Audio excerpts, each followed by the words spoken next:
За бүгдэнд нойрын мэнд төргий. Бүсчилсэн хөгжил хамтын шийдэл нэвтрүүлгийг Баян-Улгийн аймгаас та бүдэд танилцуулж байна. За Баян-Улгийн аймагт хэрэгжих чухал төслүүдийг олон нийтэд ойлгомжтойгоор хүргэх нь нэн чухал асуудал болоод байна. Үүнд төр хувийн хвшил, залуус иргэд хамтдаа ярилцаж ямар асуудал, ямар боломж байгааг хэлцэх нь энэ нэвтрүүлгийн гол зорилго болж байна. Ингэж байж л орон нутгийн хөгжүүлэх бодит шийдэлт хүрнэ гэж би тарж байна. За энэ бүсчилсэн хөгжил хамтын шийдэл нэвтрүүлэгт Баян-Улгийн аймгийн засаг дарга Зангаар аймгийн иргэдийн төлөөлөгчдийн хурлын дарга Бегараас онлайн хэлбэрээр худалдаа аж үйлдвэрийн тэнхимийн дарга Аянагүл, хувийн хвшлийн төлөөллөөр Гүл Маяраа, Улаанбаатар хотоос ирсэн шилжин суршигч Иргэн, бүсчилсэн хөгжил залуучдын төлөөлөл Тимур гэсэн бүрэлдэхүүнтэйгээр оролцож байна. За ингээд хэлцүүлгээ эхлэе. За бүсчилсэн хөгжлийн төвлөрлийг сааруулах орон нутгийн бүрийн онцлогт тулгуурлан хөгжүүлэх зорилготой бол хамтын шийдэл гэдэг нь хөгжлийг төр хувийн хвшил, иргэд хамтдаа бүтээх тухай уриалга юм аа. Ингээд Баян-Улгийн аймагт хэрэгжүүлэх 5 мега төслийн зорилго, уялдаа холбоо, баруун бүсийн болоод Монгол улсын хөгжилд үзүүлэх нөлөөг аймгийн засаг Зангаар танилцуулнаа. Та бүгд хорой мэнд. За удахгүй одоо манай сонсогчсон бүгдээ мэдж байгаа 6 сарын 26-нд бол баруун бүсийн хөгжилтэй холбоотой засгийн газрын өргөжсөн хуралдаан бол манай аймагт явагдах юм. Энэ хуралдаанаар бол аймаг болгоно өөрөөсөө одоо онцлог давуу байдыг төшөглсөн 5 орон нутгийн мега төслийг бол дэвшүүлэн тавих юм аа. За бид бол одоо урьдчилж бол олон нийтийн саналыг, эрдэмтдийн саналыг, мэргэжлийн хүмүүсийн саналыг бас эдийн засгийн үндэслүүдийг хүндсэлж байж манай аймагт бол манай аймгийн хөгжлийг ахиулах, манай аймгийн хөгжлийн гол тулгуур болох 5 төрлийн одоо томоохон төслүүдийг бол гаргаж иж байгаа юм аа.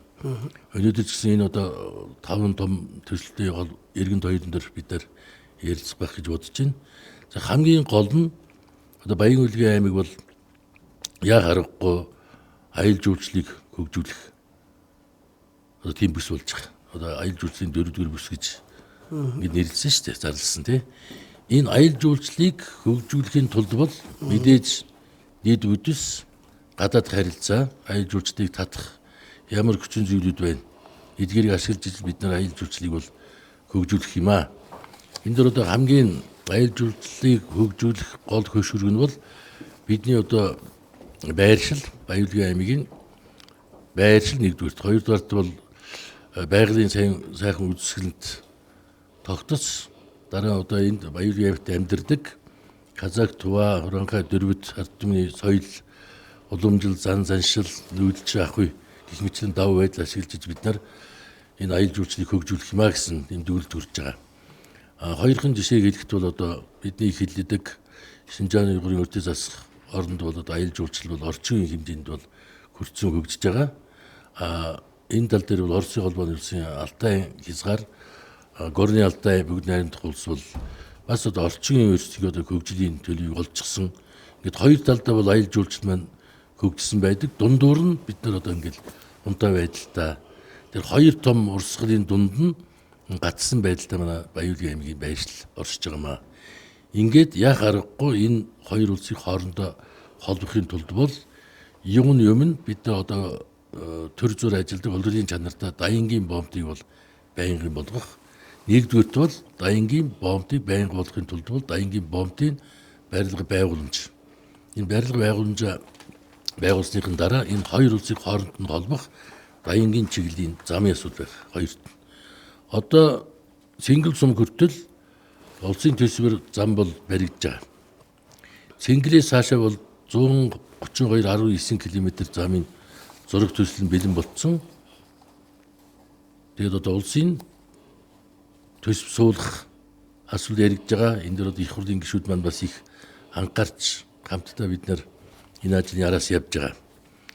Гэхдээ бид ер нь бол хөгжлийн гарцыг бол өмнөх шигээ улсын гар харсан, улсаас хуваалсан төсвийн хэмжээнд төсвийг хүрээсэн байдлаар бол өнөөдрийн хөгжлийн хурдаас хоцрох гэдэг. Тийм учраас бид нар улсын төсвийг өөр ашигтай ашиглаж дээрэн төслөөр хөгжиж гисэн ийм одоо хөгжлийн шинэ хэлбэрийг шинэ их хөгсвэрийг бол эрэлхийлж байгаамаа. Ингээд одоо энэ замыг бол заавал улсын төсвийг харж зүүх биш, гадаадаас хөрөнгө оруулалтыг олж тэгээд төр хувийн хвшлийн түншлийн үндсэн дээр энэ замыг хурдан барих тал дээр бас нийлээдгүй ажил хийж байна. Энд дөр одоо сонирхож байгаа ялангуяа Бүгд найрамдах хятад улсын компаниуд бол тодорхой саналуудыг тавьж 2 жилийн дотор энэ замыг барих боломжтой гэсэн юм саналууд тавьж байгаа. За ингээд байгууламжаа барьчлаа, бомтой барьчлаа, замаа холбочлаа. Одоо тэр горнялтыгаас гарсан зуулчд бол гарсан чигтээ давхиж тэр Шинжаан руу гараа явчихгүй шүү дээ. Дунд нь одоо манай үзэсгэлэнт байгаль үүсэх хэрэгтэй. Бас амрах ёстой, саадах ёстой. Энд нь зориулж бид нар одоо байгалийн үзэсгэлэнт одоо хотын хурган нуурын замын дагуу 4 улирал ажиллах амралтын байгууламжийн одоо эхний судалгаа шинжилгээний ажлууд нь эхлээд явж байна. Энэ дээр бид нар 4 улирлын амралтын газрыг барих юм. Энэ дээр мөн адилхан ерөөсөө зориглож ирж байгаа гадаадын хөрөнгө оруулалттай компаниудын амралтын газрыг өгч болох юм. Тэгээд өөрсдийн амралтын газрыг барьж ашиглаад өөрсдөө барьсан одоо хөрөнгөний төсвийг олж авах тийм гарц бас байгаа. За ингээд 3 дахь төсөл маань амралтын газар. За 4 дахь дээр нь мэдээж гадаадын одоо жуулчин ирээдүйн тулд бол тээврийн асуудал энэ чуул тэргүүн тавигддаг. Манайх бол одоо Улаанбаатар хотоос алслагдсан газар. Тийм учраас яг аргагүй агаарын тээвэрлэлт гэдэг бол чухал байр эзэн. Энэ дээр бид нар одоо ажиллаж байгаа одоогийн онгоцны буудлыг бол орчин үеийн СИД 4 ангиллаар ингээд өргөжүүлэх юм шаардлагатай байна. За энд бас одоо зураг төсөл нь бэлэн болцсон энэ ажил маань. За үүнийг дагаад энэ зөвхөн Dayanгийн зам бол аялал жуулчлалыг хөгжүүлэх зогсохгүй эдийн засгийн шинэ одоо коридорт бол нийлдэг Европ Азийг холбосон шинэ коридорт бол нэвтрэх бараа эргэлтийн ачаа барааны том зам болох юм. Тэгээд ачаа бараа зөөдөг одоо ч гэсэн манайх бол маш идэвхтэй булгууны бомтор бол Москва хүртэл цагаан нуурыг дамжиж бараа эргэлт бол явж байгаа шүү дээ. Dayanгийн бомт баригдах юм бол энэгээр явах олон одоо тээвэр зорчигчд тэнд оролцогчдыг одоо бүрэн одоо ажиллах тухтай ажиллах нөхцөлийг хангах учраас тээвэр логистикийн төв бол гарцаагүй шаардлагатай. Энийг бол одоо бид нар цагаан нуурын чөлөөтөсийг бас төшөглөж хөгжүүлж болох тийм боломж байгаа. За ингээд бид нар сая Оросын холбооны улсын бас хэд хэдэн компани албаны хүмүүстэй уулзж ирэхэд бол Оросд бол энэ Dayanгийн бомт Dayanгийн замыг бол маш их хүрээж байгаа юм байна. Хэрвээ энэ бомт байнгын болоод Dayanгийн зам ашиглалтанд өгвөл цагаан нуурын чөлөөтөсд бол шууд хөрөнгө оруулалт бол бэлэн сууж байгаа тийм тооцоотой байлээ. Ингээд ерөнхийдөө хэлэхэд бол ингээд одоо бидний аймагаас дэвшүүлж байгаа энэ 5 төслүүд товчхондоо ингэж ярьж болох юм. Гэхдээ аймаг болгоноос 5 том төслүүд ирэх учраас энэ дэр хоорондоо өрсөлдөн. Тэгээд ирсэн тэр албаны хүмүүстэй төр засагтаа бид нар энэ давуу байдлаа хэрэгж хүндэслээд гаргаж байж итгүүлж, үнэмшүүлж, үндэслэл гаргаж ижил энэ 5 төслөөс эхний ээлжинд аль алийг авч явах вэ гэдгийг тэр ихэнхдээ тэр хуралдааны үеэр шийдэгдэх байхаа гэсэн тийм бодолтой байна. За баярлалаа. Тэгээд таны ярианаас энэ 5 төсөл нь зөвхөн Баян-Улгийн аймагт төдийгүй баруун бүсийн хөгжил, Монгол улсын хөгжилд нь чухал нөлөө үзүүлэх төслүүд гэж одоо харж байна. Ялангуяа тэр хил бомтын хөгжил, Dayanгийн бомтын цагаан нуурын чөлөөтөсийн асуудлууд бол тулгымцсан асуудлууд тэгээ цогц хоорондоо уялдаа холбоотой нison онгоцны ангиллыг сайжруулах асуудал нь мөн уялдаа холбоотой ийм асуудлууд байныг харж байна. Тэгээд цэцэг дараагаас одоо энэ төслийг явуулахад одоо та 6 сарын 23-ны засгийн газрын хуралдааны ямар одоо бэлтгэл ажлыг хангаж байна? Энэ төслийг явуулахад ямар боломж судалгаануудыг хийж байна? Тэгээд энэ талаараа бас товч мэдээлэл өгөөч. Бид нар мэдээж энэ одоо 5 төслийг гаргачаад засгийн газрын хуралдааны хүлээгээс суухгүй шүү дээ.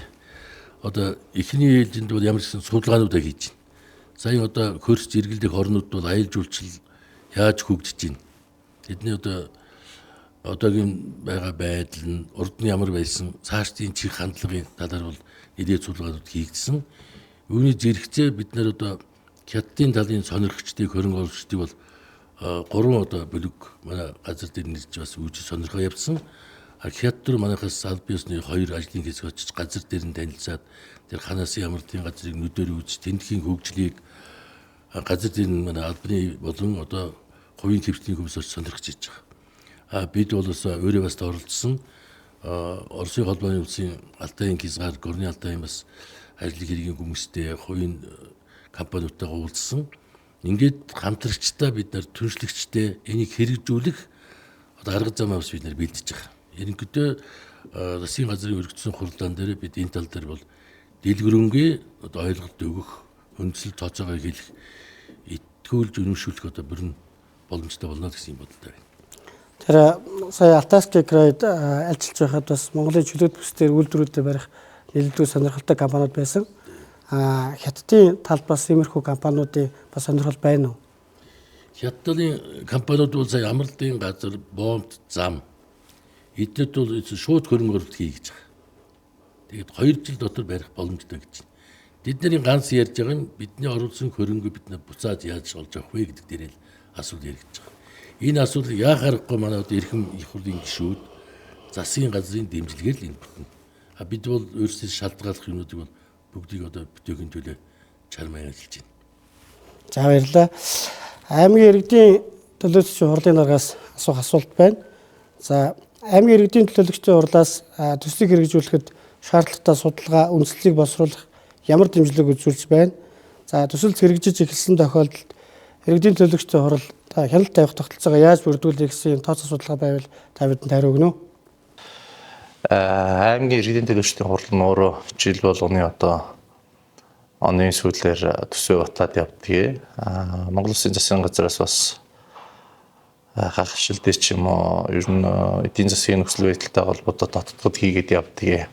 За манай аймгийн хувьд 2025 оны төсөв маань 70 тэрбум төгрөг тавигдсан. Үүнийхээ ер нь 20 тэрбум төгрөг бүтээн байгуулалтын ажлууд дээр хуваарлагдаад ингэж явж байгаа. Эндээс үзэхэд бид бүхэн бас 2025 оны төсөв дээр бол Баян Үйлгийн аймгийн ер нь аялал жуулчлалын чиглэлүүд дээр ер нь Баруун Тав аймгийг аялал жуулчлалаар хөгжүүлэхэд бас зураг төсөв дээр тодорхой хэмжээний мөнгө төгрөг тавьсан. Мөн дээрээс нь судалгааны ажлууд дээр бас тодорхой хэмжээний санхүүжүүлэлттэй хийгээд явж байгаа.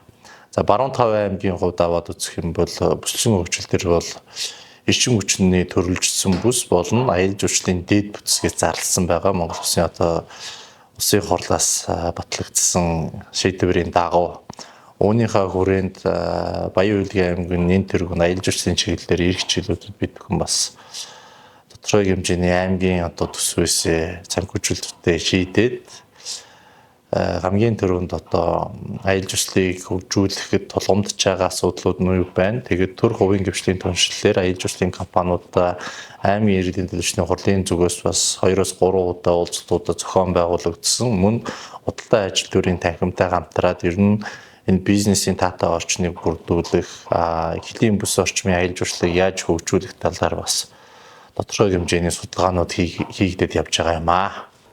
За хувийн хвшлийн төлөөллөөс Гүлмайра оролцогч маань ирсэн байна. За Гүлмайра оролцогчоос асуулт асууя. За хувийн хвшлийг оролцоог идэвхжүүлэхэд Монгол Улсын төрөөс ямар дэмжлэг хэрэгтэй гэж үзэж байна? За энэ мега төсөл хэрэгжин ингээд сонсоо тэр дараалал нь уялдаа холбоо сайхан санагдаж байна. Бид за манайх бол соёлын бүтээгдэхүүн үйлдвэрлэдэг компани. За энэ мега төслүүд хэрэгжснээрээ жилд 5 тэрбум борлуулалт хийх 100 доктортой ажилтан ажиллуулах, за 40-од нөхөрлөл болон одоо хоршоодтой хамтран ажиллахын боломж бүрдэнэ. Дээрээс нь манай Баян Үйлгийн аймагт эмэгтэйчүүдийн ажилтны үедэл тэр эмэгтэйчүүдийн ажилтны үйдлийн олон хэлбэрийг дэмжихэд боломж бүрдэнэ. Эмэгтэйчүүдийг гэрээр болон цагаар маш олон хэлбэрээр дэмжих боломж нь ингээд бүрдэх юм аа. Гэхдээ худалдаа болон үйлдвэрлэл бол ялгаатай. Өнөөдөр хүртэл биднээс бага хүүтэй зээл олж чадаагүй зөвхөн банкны зээлээр явж байгаа учраас хүссэн хэмжээнд өргөжж амжихгүй байгаа. За одоогийн байдлаар биднээс энэ салбарт 15 жил одоо үйл ажиллагаа явуулж байна. Ирсэн жуулчдад яг ямар бүтээгдэхүүн хэрэгтэй вэ гэдэгт бол эргэлзээгүй тэр тал дээр маш туршлага хуримтлуулсан. Цаашдаа бол одоо хоолны салбар ч гэсэн за тэгээд соёлын бит болон бит бус бүтээгдэхүүн дээр ч гэсэн манад одоо хийгдэхгүй байгаа, өөрөөр хэлбэл борлуулахгүй байгаа юм маш их байна. Өөрөөр хэлбэл биднээс хичнээн 100 мянган хүн ирсэн ч гэсэн одоогоор тэр хүмүүсийн карманаас мөнгө авах бэлтгэл хараахан байхгүй байгаа. Тэгэхээр үйлдвэрлэлийг тэр дэмжих яг ажлын байр бий болгоод яг энэ 100 хүнийг нэг одоо докторт ажлын байрыг хангаач гэсэн одоо яг эдийн засгийн өгөөжийг хүртэхээр тийм ухамсартаа яг одоо шийдвэрүүд хамтарсан гэрээнүүд одоо байх шаардлагатай гэж үзэж байгаа. Яг гэвэл биднээс өөрсдөө банкны зээлээр энийг хийж чадахгүй гэдэг нь тодорхой болсон. Өөрөөр хэлбэл тэр банкнд өгöd байгаа одоогоор биднээс 20% жилд хүүтэй зээл авж гин те. Тэрний тэр зөрүүд нь те ажилчдын нөхцөлийг сайжруулах илүү юм хөгжих энэ бол боломж бол байгаа. За жилд Монгол улс түрүү жил бол 500 саяын орлого олсон аялал жуулчлалаас тий. За тэрний нэг ойролцоогоор 500 тэрбум нь дотоодын үйлдвэрлэлд зарцуулагддаг. Тэрний 60% нь зөвхөн нос ноолуурын салбар тэр одоо 420 тэрбумаас авдаг. За тэгэхээр бусд нь нэг 200 га тэрбумыг авж ийн. За үүний одоо зөвхөн тодорхой 20-оос дээш хувийг говь компани одоо дангаараа борлуулалтыг хийж байна. Тэгэхээр манай аймагт ч гэсэн энэ салбарын стандартыг дээшлүүлэх одоо буудал одоо саяны соёлын үйлдвэрлэлтэй тухайн салбарын ажилчдыг бэлддэг тийм томоохон хэд хэдэн компани заавал байх ёстой. Хэрвээ би боддог хэрвээ говь байгаагүй байсан бол манай улсын ноолрын одоо салбарын хөгжил ийм дэлхийн түвшинд хүрэхгүй байх байсан баг. Өөрөөр хэлбэл одоо говь руу ороод гарсан ажилчид нь баг Монгол улсын одоо ноолрын салбарын, ноос ноолрын салбарын хөгжлийг өнөөдөр тодорхойлж байна. Өрсөлдөөн нь маш шударгаар, маш олон компани байж иж энэ салбар өдий зэрэгтэн гэд хөрч чадсан. Тэгэхээр энэ бол хэрэгжвэл үнэхээр манай аймаг бол шал өөр түвшинд хүрэхэд боломж харагдаж байна. За энэ төслийн хэрэгжилтийг хангахад тулгарч байгаа бэрхшээл юу вэ? За ер нь юу тулна гэж бас та харж байна. Ямар бэрхшээл ирээдүйд бий болно гэж харж байна. Энэ талаас нэг санал бодлоо ш. За бид нар одоо ямарсан хөгжлөө тодорхойлоод хамгийн чухал зүйлээ тодорхойлчлаа тий. Хэрэгжүүлэхээр зураг төрөл бүх тооцоогоо гаргалаа. Хөрөнгө оруулалт ингээд болоод ирлээ гэхэд хамгийн гол зүйл бол сая одоо би ярьж байгаа гадаадын хөрөнгө оруулалтын хөрөнгийн баталгаа, иргэн төлөлтийн баталгаа хамгийн гол юм. Энэ дэр одоо засгийн газар маань төрөө ярьсан их хурлын гишүүд маань хамгийн шийдвэрлэх хүчин зүйл болох гэж байна. За дээр нь янз бүрийн нөгөө одоо ингэ дайнгийн чиглэлжний тусгай хамгаалалттай газарт орчин тий. Замын одоо хайрын зөвшөөрлөөс ахуулаад газрын чөлөөлөх асуудал бүгд засгийн газрын хуралдаанаар дамждаг. Энэ дэр манайхчууд бүтээн байгуулалтын удирдал хугацаа маш богино шүү дээ. Тэгээ энэ ажил дээр одоо ингэ төрөвчлүүлэх, хурдчлуулах, хялбаржуулах тийм асуудлуудыг одоо зох яамд нь шийдэж өгөх юм бол нэг их бэрхшээл гарахгүй гэж бодож байна. За баярлалаа. Иргэдийн төлөөлөгчдийн хурлын дараагаас асуулт байна. За бүсчилсэн хөгжлийг хангахад эрх зүйн шинжилэл ямар шинжилгүүд хийх шаардлагатай гэж харж байна. За ямар салбарууд үйл ажиллагаа эрчимжүүлэх шаардлагатай гэж бодож байна. Тухайлбал одоо КАРИК буюу Шинжаан нугарын өрөмчит төвтэй Төв Азийн хөгжлийн институтийн үйл ажиллагаа бол Монголд нэлээд сулраад байгаа. За улс орнуудын визийн дэглэм тухайлбал Казахстан, Хятад хоёрын визийн дэглэм зөөлрснөөр Хятад улсаас Казахстан улсад жуулчсан жуулчдын тоо 750 мянган хүнээр одоо нэмэгдсэн гэсэн тооцоо байна. Ер нь Монгол улстай Хятад улстай чөлөөт бүсийн чиглэлээр яг хамтран ажиллаж байгаа ямар хэрэгцсэн бичиг баримтуудыг шинжлэх шаардлагатай шаарж байна. За бидний хувьд бол цагаан нуурын чөлөөт бүс нь хоргосын чөлөөт бүстэй холбогдох нь бол одоо ялангуяа энэ үйлдвэр эрхлэгч нарт одоо нэн чухал тулгамдсан асуудыг шийдвэрлэх гарч шаарж байгаа. Одоо энэ талаар та өөрийнхөө байр суурийг ярина уу? Бас зөв асуулт тавигдаж байна. Хууль эрх зүйн шинжилэл шаардлагатай эрх зүйн. Яагаад тэгэхээр одоо бүгд найрамд Хятад улстай холбоотой хил орчмын хувьд одоо Алтай улсуудыг тойрсон одоо аялал жуулчлалын хөгжлийг одоо 2023 оны 7 сард болсон Шинжаан угрын Урумч хотод Шанхай хамтын ажиллагааны байгууллагуудын одоо орнуудын 30-аад орны төлөөллүүд ер нь бол энэ алтай улсуудыг тойрсон аялал жуулчлалыг хөгжүүлээгээд энэ хүрээнд нэлээд ажлууд хийгдэж байна. Үүнийхээ хүрээнд Бүгд найрамдах Хятад улс, Казахстан улс, Оросын холбооны улсууд бас энэ тал дээр төр засгийн зүгээс ч гэсэн ач холбогдол өгөөд тодорхой хэмжээний санхүүжүүлэлт хийгээд дэд бүтцийн асуудлууд бас шийдэгдээд явж байгаа. За манай дээр гол одоо алтай улсуудыг тойрсон аялал жуулчлалын хувьд баруун аймагуд ямар одоо байр суурин дээр оролцох уу? Бүгд найрамдах Хятадаар улсад одоо Говьалтай аймаг, Ховд аймаг, Баян Үйлгийн аймаг хэлж байна. Энэ бүс нутаг дээр хил орчмын аялал жуулчлалыг бид нар яаж хөгжүүлэх вэ? За нөгөө талдаа хойд талдаа бид нар бас Завхан аймаг, Увс аймаг, Баян Үйлгийн аймаг гэдэг энэ гурван аймаг мөн адилхан Оросын холбооны улс одоо Тува, Алтайский мууж энэ бүгдэндээ хийлж байгаа. Энэ бүс нутаг дээр үйл ажиллагаа явуулж байгаа аялал жуулчлалын компаниудын бид нар бас уулзалтыг зохион байгуулад за тухайн улс орнууд болон бүс нутаг дээр одоо гадаадын ямар жуулчтай голцоо ирж байна. Энэ хүмүүстэй холбоотой одоо хилээр зорчгод тулгамдж байгаа асуудлууд нь юу байна? Дөрвөн өөрийн чинь асуудалтан дээр байж байна. Одоо бизнесийн асуудал. За Оросын холбооны улсын иргэд маань бас Монгол улс руу бас чөлөөтэй зөрчдөг. Казахстаны иргэд ч гэсэн чөлөөтэй. За дараагийнхан бол одоо Бүгд найрамдах Хятад улсын одоо жуулчд маань одоо хил нэвтрэхэд бизнесийн асуудал тулгамдны үүнтэй холбоотой бас гадаад хэргийн яамнаас бид нар бас саналуудаа тавиад одоо хэдэн оног төр энэ аялал жуулчлалын чиглэлээр хийж байгаа жуулчд маань бизнесийн одоо өөр ямар ялгарчсан төлбөрүүд одоо хөтөлбөрүүд байхын энийг бас бид нар тодруулаад энэний араас бас тодорхой хэмжээний шийдлүүд их хайх ёстой. Мөн дээрээс нь дараах одоо Бүгд найрамдах Хятад улс, Казахстан улс, Оросын холбооны улсад дамжин ирж байгаа одоо 3 дахь орны жуулчд маань манайх руу яг төвөггүйгээр яаж нэвтэрч байна. Дээрээс нь энэ бүс нутаг дээр зөвхөн бид нар бас Баруун Тав аймгийн хувьд аваад үзэх юм бол одоо эртний түүх соёл нүүлжтэй ахын соёлыг үзэх гээд бас их хэмжээний жуулчд ирдэг. Гэхдээ энэ тоо маань ер нь хязгаартай. Цаашдаа бид нар бас болж өгвөл энэ спорт аялал, экстрим спортын чиглэлээр бас ажлуудыг зохион байгуулах ёстой.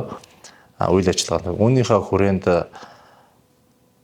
одоо энэ алтай улсууд дээрс улсуудын одоо мэржлийн холбоодууд байдгийг одоо экстрим спортын холбоонууд одоо мотоспортын одоо оффроуд одоо джип том тэрэгнүүдийн одоо клубууд байдаг. Үүнтэй холбоотойгоор бас олон улсын тэмцээн оролдоонуудыг манай Баруун Тав аймаг зохион байгуулах бүрэн боломж байна. Үүнийхээ хүрээнд одоо бид бүхэн бас энэ ажлуудыг урьдчилан төлөвлөж бас хууль эрх зүйн одоо боломжуудыг бүрдүүлэх одоо гадаадын одоо жуулчд маань ирэхэд одоо бизнесийн асуудлаа яаж шийдэх вэ?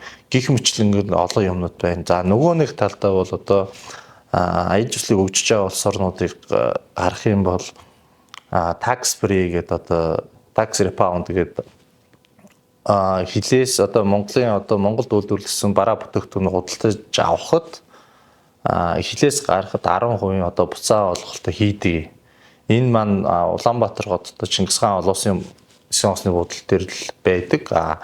Яг энэ баруун аймагуд дээр одоо Ховдын Ярантын бомбд ч юм уу, Боршоо бомбд, Арцуур бомбд нөгөө талдаа байдалтай Цагаан нуурын бомбтон дээр ч гэсэн бид бүхэн энэ юунуудаа одоо tax refund-ыг хэрэгжүүлж явах юм бол магадгүй хил орчмын орж иж байгаа жуулчд одоо зорчигчд ч гэсэн хувийн хвшлийнхэн дээр ч гэсэн одоо худалдаа 8-ан дээр илүү их хэмжээний бас давуу байдал эрэлтэн нэмэгдэх юм хандлага байгаа. Энэ дээр ч гэсэн бид бүхэн бас Баруун аймгийн хувьд одоо худалдаа 8 эрхлэлт аж ахуйн нэгжүүд нэгдсэн нэг ойлголттой болоод энэ tax refund хөтөлбөрийг бас хэрэгжүүлэх талаас нь худалдаа ажилтнуудын танхимд байна.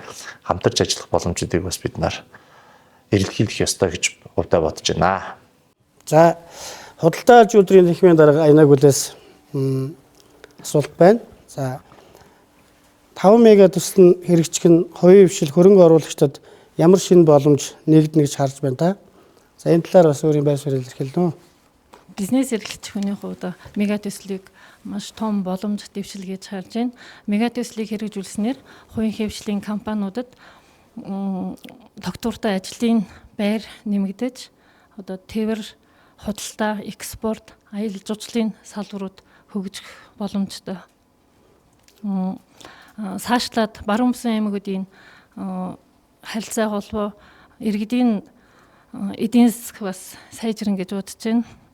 Одоо зам дагаад хөгжөд гэж ярьдаг. Мега төслийн үр дүнд зам, тээвэр, логистикийн шийдлүүд нэмэгдэж, бизнес эрхлэгчдийн бараа үйлчилгээг гадаадд экспортлох шин боломжууд нэмэгдэнэ. Хөдөө зохион салбараас мах, арьс, одоо нос ноолор бүтээгдэхүүнийг одоо daянгийн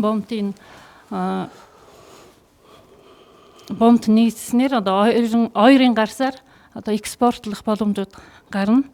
Энийг дагаад одоо аялал жуулчлалын салбар ч гэсэн хөгжих боломжтой. Залуучуудын төлөөлөл Тимураас асуулт байна. За энэ төслүүдийг ер нь зөв гэж харж байна уу? Энээс өөр том мега төсөл байх байсан уу? Эдгээр төсвүүдээс ер нь аль нь хурдан хэрэгжээсэ гэж залуучууд бодож байна. Энэ талаар бас нэг санал бодлоо хаваалцаач. За мэдээж энэ төслүүдийн аль нэгийг нь төрүүлж хийгдээд бусдыг нь орхигдуулаад байх нь бас утгагүй байх. Хамгийн түрүүнд Баянуулгийн аймаг ерөнхий өөрийнхөө амбицийг тодорхойлох ёстой гэж би бодож байгаа. Манай дээр ямар нэгэн уул уурхай байхгүй. Баянуулгийн аймаг нь яаж хөрөнгөжих вэ?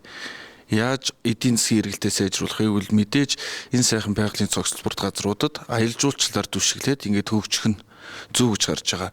Үүнийг дагаад одоо манай дээр сурч боловссон зөндөө мэдлэгтэй одоо гадаад хилтэй залуучууд нь аялал жуулчлалын салбарт төлхөө ажиллах боловсон хүч нь Улаанбаатар хотод одоо бэлэн байж байгаа. Өнөөдөр Баянуулгийн аймагт шин сүршлийн бүс гэж юм яригадаад байгаа те. Энэ 5 мега төслийн хүрээнд. Тэрний нэг нь одоо энэ Үлгий хотод байгаа тэр шин сүршлийн бүс нь мөн манай одоогийн залуучуудын хүлээлтэнд байгаа нөгөө гоё орчин бий болох гэдэг. Энэ төлөвлөгөө Үлгий хотоос одоо Улаанбаатар руу зүхтаад шүү дээ ерөнхийдөө. Одоо бид нар шин сүршлийн бүсэд Улаанбаатарт байгаа залуучууд ирээд аялал жуулчлалын салбарт дөрвөн улиралдаа ингээд ажил хэрэгээ хийгээд явбал хувийн хвшлэнч тэгээд дагаад хөгжөөд залуучуудад бас их дэмтэй юм болов гэд 5 төслийн одоо 5 улангийн хурдан хийгдээсэй л гэж хараа сууж байна да. Баярлалаа. Гүлмээрээ оролцогчоос дахиад асуулт байна. За эдгээр мега төсөл хэрэгжүүл танай компанид яг одоо бодит ямар боломж байна? Яг одоо яг өөрийн чинь компанид яг ямар боломж байна гэж харж байна? Баярлалаа. Түрүүнд би бас ихэнд дурдсан. Хамгийн багадаа 5 тэрбум ийм борлуулалт хийн. За нэмж 100 соёлын бүтээгдэхүүний үйлдвэрлэхээс гадна, борлуулахаас гадна өвлийн улиралд бас дотоодын хувцсны салбарт ажиллахын боломж нь бас давхар нэмэгдэнэ. За эмэгтэйчүүд би өөрөө энэ аялал жуулчлалд одоо ажиллаж байгаа хүмүүсийн бас 70% эмэгтэйчүүд байна. За энэ эмэгтэйчүүдийн орлого нэмэгдэнэ. Тэгэхээр биднес эмэгтэйчүүд одоо нэг ажлын байранд ажиллах боломжгүй биднес кластерлах одоо бүрэн боломж ингээ бүрдэнэ. За манай компани ч гэсэн сумдад одоо кластер байгуулах, сумдад хошооттой хамтран ажиллах юм бодолтой байдаг. Гэхдээ уялдаа холбоонуудоор яг үндэ үүсэхгүй байгаа. За баярлалаа. Сая хэн Тимур оролцож ирлээ тий. Улаанбаатар хотод төвлөрөл их байгаа байдал нь бас энэ төслийг хурдан хэрэгжээсэй гэсэн хүсэл тэмүүлэлээ. Тэгвэл эргэн оролцогч маань Улаанбаатар хотоос Баянуулгийн аймаг шилжин ирж суурьсан оролцогч байгаа. За таныг ийшээ ирэхэд энэ төслүүдийн мэдээлэл нөлөө үзүүлсэн үү? Та энэ талаар бас санал бодлоо хаваалцсан уу? За та бүхэнд энэ орой мэндийг хүргэе. Бас хэлцүүлэхээс амжилт хүсье. За эхлээд нөхцөл байдлын талаар товшгоо дурдаад явчихъя.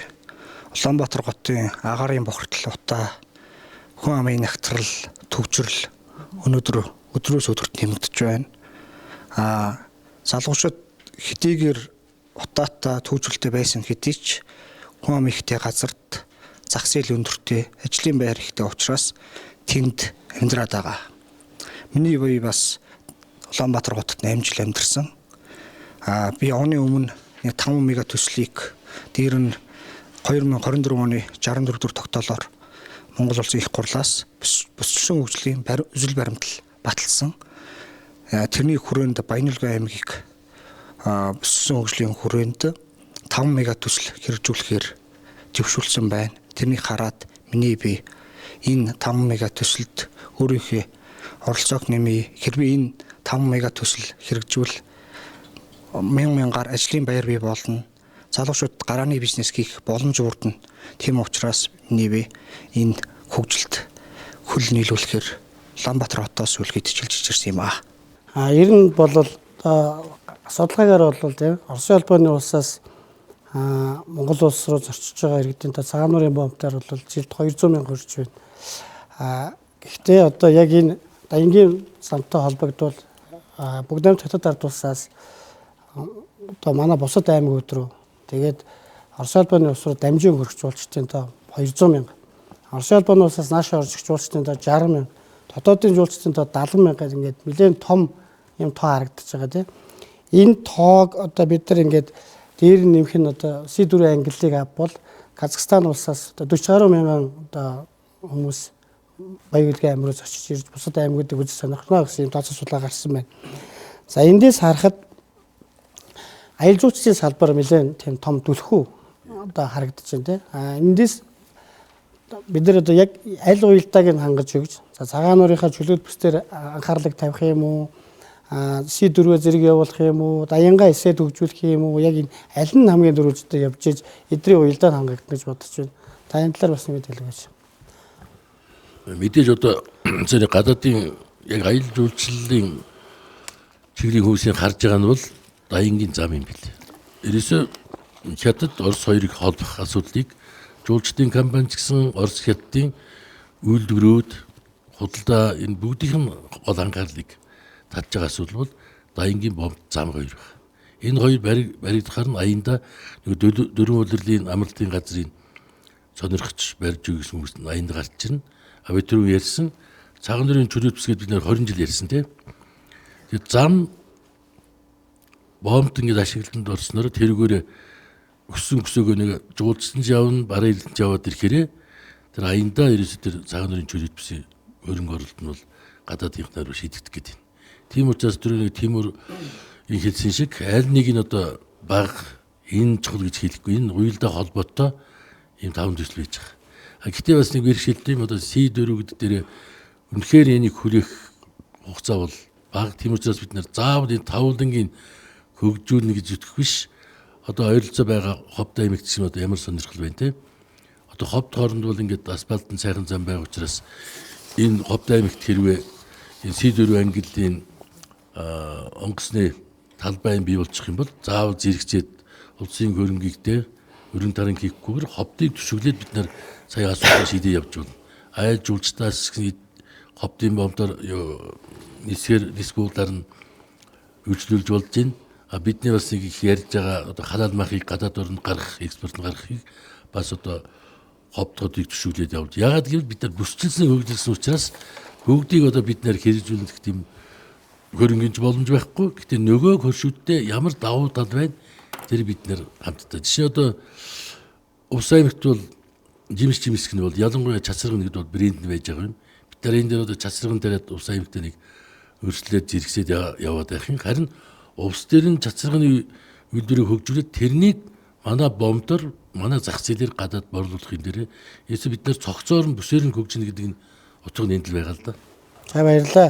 Баянүлгийн аймагт одоо худалдаа аж үйлдвэрийн хэмд 90 одоо төлөөлж байдаг гэж одоо мэдээлэл авч ирсэн. Тэгээд орон нутгийн бизнесийн орчин эдгээр 5 мега төслийг ер нь даах чадвартай гэж үзэж байна уу? Энэ нь бусад аймагуудын одоо худалдаа аж үйлдвэрийн техникүүд оролцож аж ахуйн нэгжүүдэд ямар нөлөө үзүүлнэ гэж харж байна?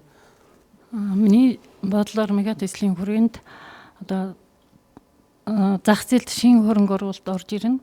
Хөрөнгө оруулалт орж ирснээр одоо орон нутгийн зах зээл томорч одоо бизнесийн орчин болон зах зээлийн шатвах нэмэгдэнэ.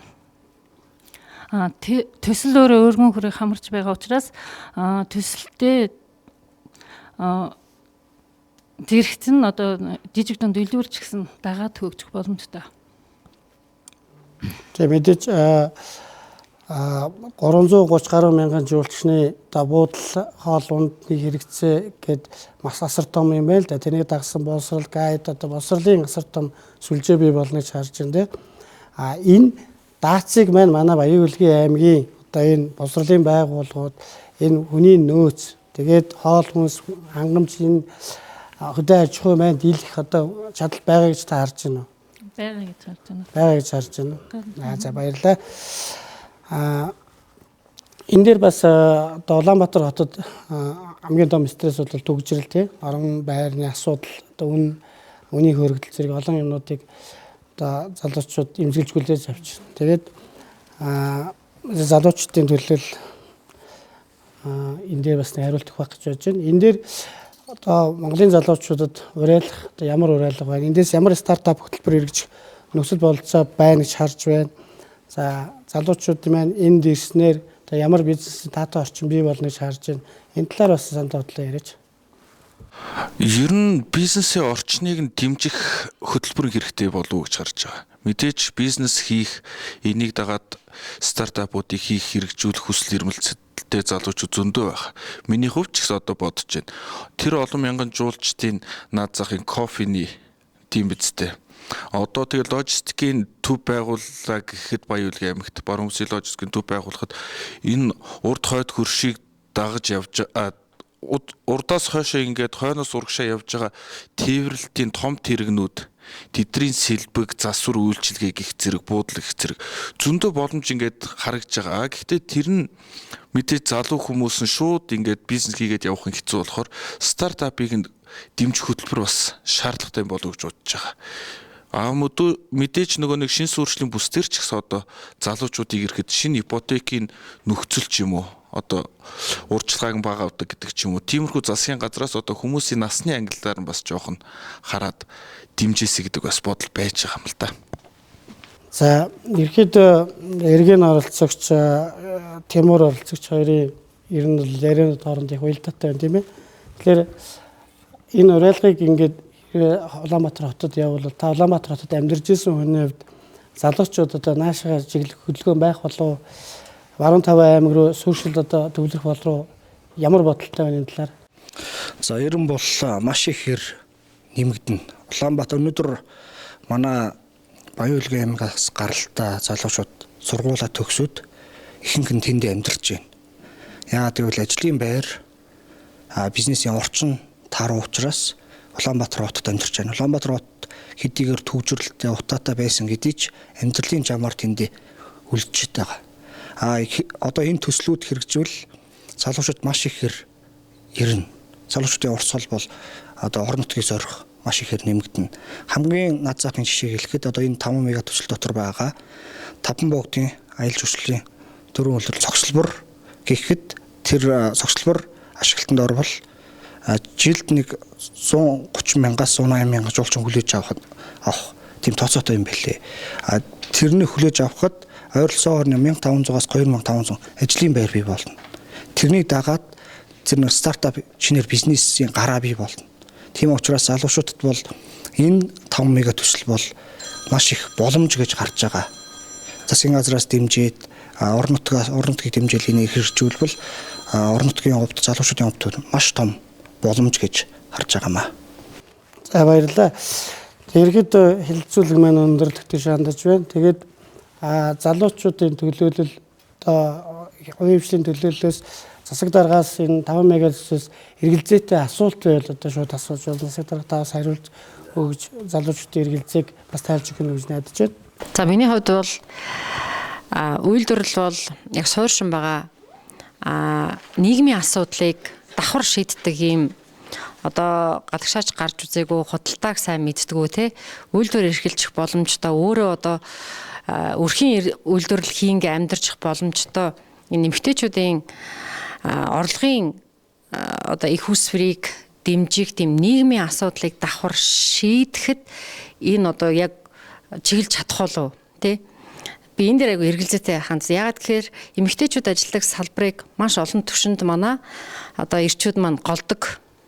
За ягаад гэвэл ашиггүй гэдэг ч юм уу те өр өгөөж нь баг гэдгээрээ яг мөнгөн талаас нь тооцож үзвэл тийм байж магадгүй би хүлээн зөвшөөрч байна. Гэхдээ гэр бүлийн тэр яг эмэгтэй хүний орлого нь бага учраас тэр гэр бүлд гарч байгаа хүчирхийлэл нөгөө талаараа хүүхдийн эрүүл мэнд гэдэг зүйлсийг хамтд нь авч үзэж чадах юм болов. Яг ажлын байр бий болгож байгаа энэ үйлдвэрлэлүүдийг худалдаанаас арай жоохон давуу эрх олгож чадах уу? Энэ тал дээр бас яг асуумаар байна. Энэ дэлгэрэнгээ асуулт болчихлоо л да. Ер нь энэ 5 мега төсөл маань хэрэгжээд хүмүүсийн аж амьдрал нь ингээд ээжлээд ирэхээр биш саяын нийгмийн асуудал чинь дагаад шийдэгдэн шүү дээ. Ялангуяа бидний одоо гол бай болгож гоё зорж байгаа зорилго нь аялал жуулчлал учраас аялал жуулчлалын салбарын ихэнх нь эмэгтэй хүмүүс байна шүү дээ. Үйлчилгээний салбарын тэжигт эмэгтэй байна. Орцлогчдоос ахуулаад тэгэхээр эмэгтэйчүүдийн асуудлыг шийдэхдээ бол 5 мега төсөл бол шууд нөлөөлөлд товчхон да. Энтэй хамт бас давхар хэлэхэд бол одоо бидний толгойн өвчин болж байгаа манай аймгийн ажил гүйдэл маань эргээд боломж үүсэж байна. Энд ганц анхаарах юм бол бид нар маш богино хугацаанд хөрөг сургалтуудыг явуулах хэрэгтэй. Одоо энэ шинэ хороол дээр яригдж байгаа 2 цахилгаан дулааны станц дээр 3-400 хүн ажиллахаар болох юм байна. Тэр ажилч чинь орчин үеийн мэрэгчлэнгүй байх хэрэгтэй. Энгийн ажилтнанд хүртэл одоо кноп дараад компьютер дээр суудаг л ажилт бэлдэх гэдэг шүү дээ. Бид нар одоо ажилтнууд ихтэй байна, манайх мундаг боловсон хүчтэй гэж ярьдаг мөртлөө маргааш яг тэр хэрэгжээд ирэх юм бол тэрийг ажилуулах хүч бол бага байхгүй. Тийм учраас манай мэрэгжлийн сургуулийн үйлдвэрийн төвөөс ахуулаад маш хурдан хөрөгдөг залуучууд нь нийгэм мэрэгчлэр баригдаж болохгүй ч гэдэг. Тиймээс маш хурдан хугацаанд сайн одоо хөгжлийг дагаад хүмүүс нь өөрчлөгддөг өөрсдийгөө бас хөгжүүлэх тийм шаардлагагаар нь тэр хэмжээгээрээ залуучуудын хөгжилт нь тийм ээ мэрэгжлийнхэн дэвшлүүлэх шалгууцт нь энэ аяндаа бас нөлөөлнө. Ийм асуудал өгдөл та. Энэ төсөл хөтөлбөрүүд хэрэгжүүл хичнээн хэмжээний ажлын байр бий болох боломжтой энэ бол тийм судалгаа байна уу? Яагаад гэвэл залуучууд өнөөдөр энийг их сонирхож байгаа. Манай аймагт хэдэн хичнээн ажлын байр бий болох уу гэдэг нь. Тийм учраас энэ залуучууд хандаж уриалах маягаар та тэр хичнээн хэмжээний ажлын байр бий болох уу? Яг нарийн тоо хэлэх боломжгүй. Гэхдээ бол яг одоогийн байгаа ажил гүйдэл бол арил гэж бодож байгаа. Арил. Одоо энэ Эрдэнэрэнгийн цахилгаан станц дээр ноёдлон бэлтгэл ажлыг хийхдээ манай аймгийн бас онцлог байна. Арай илүү хөдөлмөрч, арай илүү төвчээртэй гэж үздэг юм байна. Одоо энэ жилийн Эрдэнэрэнгийн техник ажиллагаан дээр энэ баяргүй хүмүүсийг илүү аавна гэсэн бодолтой байж байна. Одоо энэ Солонгосын нэг компаниуд бол Улаанбаатарын наадын амралтын газар баяргийн хүмүүс явмаар байна гэдэг. Хариуцлагатай архи уухгүй гэх мэтлэн энэ давуу байдал ус байгаа байхгүй. Дээр миний хамгийн хэлээд байгаа юм бол одын хүмүүс сэтгэлгээ өөрчлөмөр байна. Бүгд л нэг төрийн албанд орчихоо те. Тэгээ төрөөр ингээд батга гаргуулах тийм нэг сэтгүүлжтэй болсон. Харин саяын хувийн кэвшлүүдэд орчин хөгжиж байгаа объектууд орох юм бол өөрөө дагаж хөгжин хоёрдугаарт бол төрийн албач нь тогтоожчихсан цайлингийн жишгтэй. Тэндээ хийн илүү ажил нь тэр хэмжээгээр илүү мөнгө авдаг зах зээлийн чамаар. Тийм учраас ажил хүчдийн тоондоо голомж одоо бид нар чанартай анхаарах цаг болж байгаа. Яг одоо бол. Би энэ модератор Хоёгбаатар даргаас асуух гээд Баялгийн аймагт гайлын газрын дарга болохоор за цагаан нуурын бомбд, Даянгийн бомбд гэд манайх ч одоо 2 бомбдтэй 2 том устай хилдэг. Даянгийн бомбдыг байнгын үйл ажиллагаанд оруулах ингээд төсөл явагдаад байна те. Зуны цагт эд ачаалттай үеийн чи ачаалаад дийлдгүү цагаан нуурын бомбдын цагийг уртсах ямар нэгэн боломж байд юм болов. Энэ бас одоо иргэдийн хүмүүсийн анхааралд байдаг зүйлтэй. Одоо дараас очор зардаг хүртэл бизнес даамал зардаг тийм зүйл хүртэл гараад байгаа. Тэрний одоо аймгийн засаг дарга бас та хэд сая Оросын холбооны улсад очиод уулзалт хийгээд ирсэн. Тэр тухай ярьж чадсан болов юу болсон бол гээд. За ер нь цагаан нуурын бомбд маань олон улсын юутэй байнга ажиллагаатай бомбд. Тэгээд баяр ёслолын өдрөд бол мөцөнсө өдөр амардаг. За өглөө 9 цагаас орой 18 цаг хүртэл үйл ажиллагаа явуулдаг юм бомбд. За зуны хуваард бол ачаал үүсдэг мэдээж ачааллаа нэмэгдүүлж байгаа. Орой 21 цаг хүртэл татаа авалт хийх байдлаар ингээд Оросын талтайгаа ярилцаад ингээд ажилтдаг. За бид нар өнөөдөр аялал жуулчлал ярьж байгаа яг энэ цаг хугацаанд бол энэ асуулт чи зөв гэж бодож байна. бид яг аялал жуулчлалын оргил үе болох одоо наадам тий заансаар одоо юу гэдгийг Оросын албаны улсын талд болж байгаа чухал байн баяраа харах хэмжээнүүдээр ингээд цагаан нуурын бомд амарчдаг. Тэгээ нөгөө Оросын албаны улсаас ирж байгаа жуулчд маань хил дээрээс буцаа авчдаг. Тэр Монгол руу орж ирэх өчнөө олон жуулчид ингээд хил дээрээс буцдаг ийм асуудал байгаа. Тэгээд ер нь бол баяр ёслолын өдрүүдэд ингээд тооцоолоод үзэхээр 76 одоо хоног амарч байна энэ хилийн бомд. Тэгээ энэ асуудлыг бол бас үе үе шатанд нь танилцуулж байна. Бид нар тасралтгүй ажлыг эсвэл 24 цагийн горим шилжээ гэдэг саналуудыг бол шатандаа тавиад явж байна. За мэдээж Даянгын бомд байнгын ажиллагаа шилжүүл цагаан нуурын бомдын ачаал одоо байгаагаас 2 дахин өснө гэсэн тооцоолт байгаа. Тэрний хүний нөөц одоо үйл ажиллагааг сайжруулах чиглэлийн бүх саналууд явж одоо холбогдох байгууллагууд танилцуулагдж байна. За Азийн хөгжлийн банкны одоо зээлээр цагаан нуурын бомтын өргөдөглийн ажил энэ зунаас ингээд эхлэхээр одоо яригдж байна. Тэгээ ингээд одоо бид нар 3 дахин бомтын үйл ажиллагааг сайжруулах боломжтой. Оросын албаны улсын талд бид нар очиж энэ асуудлыг ярилцсан. Тэгээд Оросын албаны улсын талаас ер нь бомтой бол бас манайхтай зэрэгцүүлж өргөдгөх ташаант улсын хилийн 55 дахь баган дээр одоо бомтой авчирч тулгаж бомтын үйл ажиллагааг барих гэж байгаа ийм одоо тооцоо судалгаа экспертийн шинжилгээнд ороо явж байна гэсэн. Тэгэхээр хятадын тал Даянгын бомтын эсрэг талд бол хятадын талд бомт нь бэлэн байдалд орсон. За бүх гайл хилийн байгууллагууд нь англи хэлний одоо зохих мэдлэгтэй болоод жуулчдаа авах бэлтгэлээ хангацсан байна. За Оросын албаны улсын тал мөн бэлтгэлээ хангацсан байна. За манайх үндсэндээ энэ донд ингээд орхигдоод байгаа нэг юм одоо байдал ажиглагдаад байна.